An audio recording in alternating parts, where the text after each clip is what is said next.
Partir de Monaco pour traverser les Alpes et atteindre la Suisse à pied en 2 mois et demi, un défi que s'est lancé Mayol Kaufmann, lauréat des bourses de voyage attribuées par la Convention alpine et les réseaux Via Alpina. On part de Monaco et on va remonter la France, l'Italie jusqu'à la Suisse, col du Sampion. Et là on va traverser la Suisse, donc le canton de Vaud, on va redescendre vers le sud et on va revenir jusqu'à la Maurienne au minimum le 15 août, si on continue jusqu'au 20-22, jusqu'à Modane. Une aventure minutieusement préparée et soutenue par Robert Stadler et Christian Carpi, membres bénévoles du club alpin de Monaco venus donner le top départ.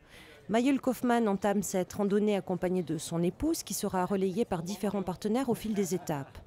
J'ai commencé à réfléchir dès septembre dernier à ce parcours. La préparation de l'itinéraire, il va suivre la Via Alpina mais avec quelques variantes pour des raisons logistiques, notamment les amis qui vont me rejoindre.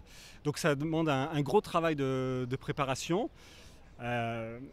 Après le sac à dos, vous voyez qu'il est léger, hein, donc il fait 5-6 kg, hein, ça dépend si on compte l'eau ou pas. Ce long et courageux périple permettra de cartographier les informations relatives aux différents itinéraires de randonnée alpine sur OpenStreetMap. OpenStreetMap est un réseau numérique de cartes libres et détaillées du monde, dont les données gratuites représentent un guide d'orientation planétaire pour les voyageurs. Les cartes sont très chères, les cartes transfrontalières sont difficiles à obtenir, voire n'existent pas.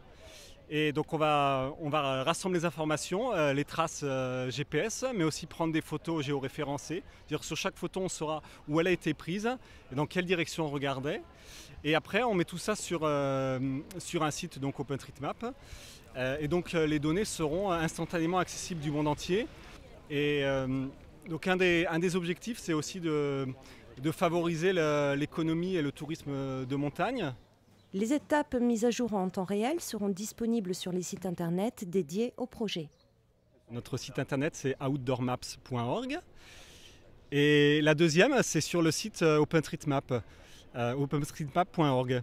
Donc sur openstreetmap.org, on va essayer à chaque fois qu'on aura l'accès à internet de mettre directement en temps réel les informations qu'on collecte sur le terrain.